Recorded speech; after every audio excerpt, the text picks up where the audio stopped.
It's fitting on day 75, the last day of the reading, that I'm underneath Min's gum tree. It's been pouring with rain, the garden is glittering, and there's a blue sky just as they come home. Maffin had flown up to join the Glynns. She brushed the tip of her beak lightly across Radian and Luster's head and broke into a happy warble. Her song attracted a flock of tiny pink salt nings. They floated around her head like tufts of peach down. "Your guard of honor," Radian beamed as Blazon appeared. "Time for you to go," he said. "Good speed and take care. It's been the light of sunrise to meet you." As Maffin took off, Min looked down and remembered how spellbound she'd been by the glory of the pink salt lumins only such a short while ago. She was battling to put time into any kind of perspective. How long had it taken them to fly from Mellon Street to Pink Salt Lake? "Fitlin, I'm going to sleep. It's the best way to pass the time before we get home." "Do you think it'll be safe?" Flutter answered for him. "Perfectly." She put her head down on Maffin's nape and watched the receding lake until it was a glimmer in the distance. Then she slept. A deep, restorative sleep, undisturbed throughout the eco-light, replenishing her exhausted brain and body. Fitlin kept watch, occasionally giving Maffin directions with the aid of Mana's compass.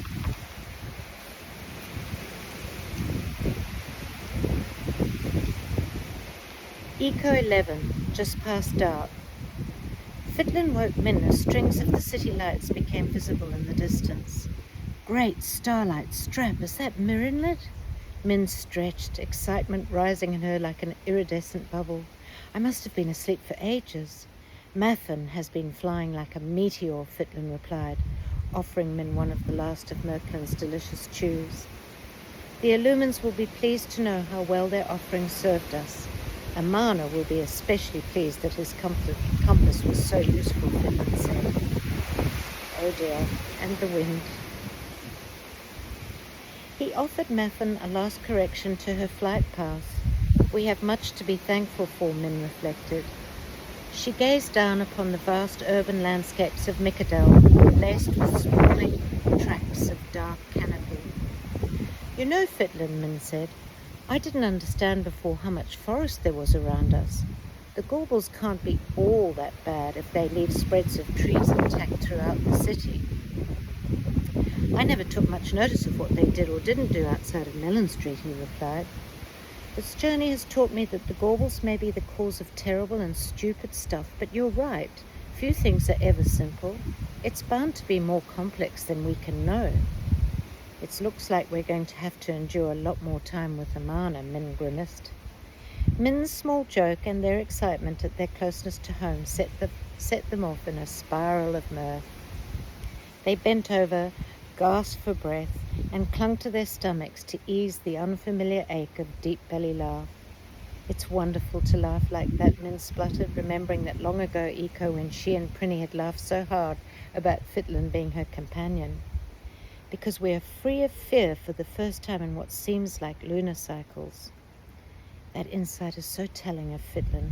How could I have got through this without him? "And us?" chorused Flick and Flutter together. "That goes without saying." Min looked up from her dialogue with her wings and caught Fitlin's eyes. He smiled.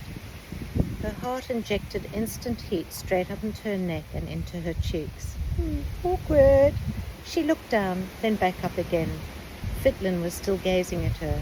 "Oh, for stars' sake, just smile," Flick said. She smiled. For a long moment,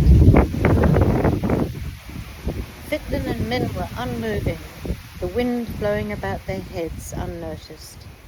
Look between them held so much that in that instant Min knew all it contained would stay with her for the rest of her life. It was Fitlin who broke the moment. "Look, Min," he pointed ahead. Looming in the distance, the silhouette of a tall tree stood high above the surrounding foliage. "Oh, mountain gum," she said. Fitlin took her hand. Fitlin, this is so exciting. My skin is literally tying itself into knots, but my heart, it feels like it's in a knot too. There's so much pain in it. Otlin, the silver radiance. I understand, Min. I feel exactly the same. It's new emotional territory for us, navigating joy and sorrow together. Maybe it's not meant to be easy. Maybe it's how we learn. I don't have the answers. Yet, she answered, squeezing his hand. Maffin circled the canopy, landed on a sturdy branch, and broke into a joyous warble. A small, tousled head popped out of a leafy nest nearby.